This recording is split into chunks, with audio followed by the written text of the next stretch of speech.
ওরে আল্লাহ রে, কি সুন্দর! আল্লাহ, কি সুন্দর, কি সুন্দর! সুবহান আল্লাহ, সুবহান আল্লাহ। এত সুন্দর এটা! দেখেন কত নিচে নামতেছি আমরা। হ্যালো এভরিওয়ান, আমরা এখন আছি তমাতুঙ্গি পাহাড়ে। তো আজকের ভিডিওতে আমি আপনাদের তমাতুঙ্গি পাহাড়ের সৌন্দর্য দেখাবো, সাথে এই পাহাড় সম্পর্কে বলার চেষ্টা করব। পুরো ভিডিওটা দেখবেন, আশা করি ভালো লাগবে, মিস করবেন না পাহাড়ের সৌন্দর্য। তো দুর্গম অঞ্চলে এত সুন্দর সুন্দর রাস্তা করে রাখছে আমাদের বাংলাদেশ সেনাবাহিনী। আসলে সেনাবাহিনীকে অসংখ্য ধন্যবাদ জানাই যে এত পরিমাণ দুর্গম অঞ্চলে যে তারা এত সুন্দর সুন্দর রাস্তা করে রাখছে। আমরা এখন যেখানে আছি এখানে কোনো নেটওয়ার্ক নেই। আমরা এখন সাঙ্গু পাহাড়ের উপরে আছি। পর্যটকরা এদিকে খুবই কম আসে, এদিকে বেশিরভাগ পাহাড়িরাই থাকে, যেতে দেয় না। তারপরও আমরা একটু অনুমতি নিয়েছি যাওয়ার জন্য, আমাদেরকে বেশি দূর যাওয়ার অনুমতি দেয়নি। আমাদেরকে বলছে জাস্ট একটা পাড়া আছে সামনে, ওখানে গেলে চা খাওয়া যাবে, এরকম এতটুকু পর্যন্ত আমরা যাব, এর বেশি আমরা যাব না।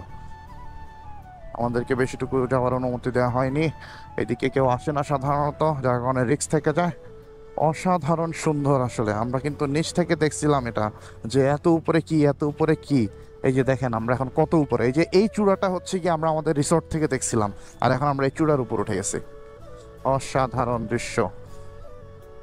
এখানে পাহাড়িরাও খুব কম থাকে। এটা হচ্ছে একটা মাচাং ঘর হয়তো।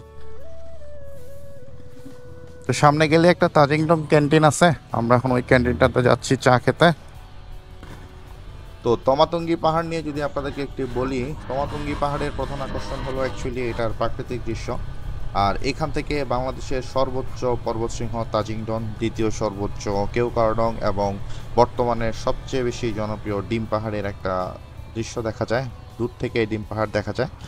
আর ভিউ পয়েন্ট ওয়ান, যেটা আপনারা অলরেডি দেখছেন, ওখান থেকে ওটা হচ্ছে ভিউ পয়েন্ট ওয়ান, যেখান থেকে পর্যটকরা চাইলে ওই তিনটা পয়েন্টই, তিনটা পাহাড়ি একসাথে দেখতে পারে।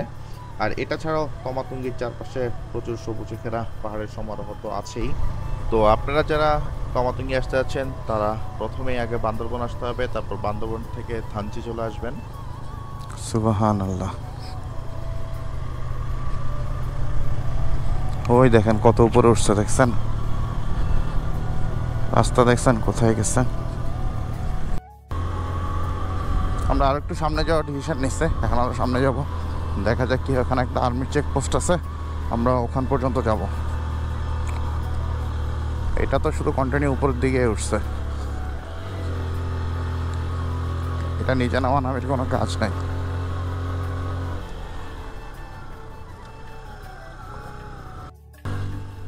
আমরা শুধু উঠতেছি ভাই, ভিডিও দেখতেছেন, আমি জানি না আমি এটা পাবলিশ করবো কিনা, তবে আমি শুধু উঠতেছি। বিশ্বাস করেন ভাই, আমি যে কি পরিমাণ রাস্তা উঠছি। ব্লগে আছেন আপনারা, দেখতেছেন ভিডিও, হয়তো আপনারা বলবেন যে কি করতে হয় ছেলেটা। ভাই বিশ্বাস করেন, আমি শুধু উপরে উঠে যাচ্ছি, কন্টিনিউ উঠতেছি। কোথায় উঠতেছি আমি জানি না, শুধু উঠতেছি উপরের দিকে। বাইক প্রেশার নিচ্ছে, ঘ ঘ ঘ করে প্রেশার নিতেছে, অলরেডি সাউন্ড পাইতেছেন, কিন্তু আমি শুধু উঠতেছি। বিগত 10-15 মিনিট ধরে আমি শুধু উঠেই যাচ্ছি একটা চায়ের দোকান খোঁজার জন্য। ওরে আল্লাহ রে, ভিউ দেখেন ভাই, কি করবেন।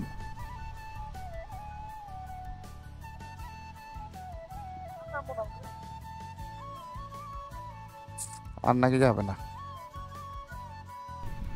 তো আমরা আর যাচ্ছি না, এখান থেকে ব্যাক দিচ্ছি নিচে। আবার মনে হয় ডাউন হিল আছে, সামনে চেকপোস্ট আছে, বাট আরও তো যাচ্ছি না। তো আপনারা চাইলে এখন তমাতুঙ্গি চলে আসতে পারেন, কারণ হচ্ছে এখনই আসলে পারফেক্ট সময়। আর বান্দরবন মেবি আরও কয়েকদিন পরে বন্ধ করে দিবে আবার, যেহেতু জানতে পারলাম, কারণ চেকপোস্টগুলোতে বলতেছিল যে বান্দরবন আবার বন্ধ করে দিবে। তো পরের ভিডিওতে আমি আবার যে ডাউন হিলের সৌন্দর্য দেখাবো।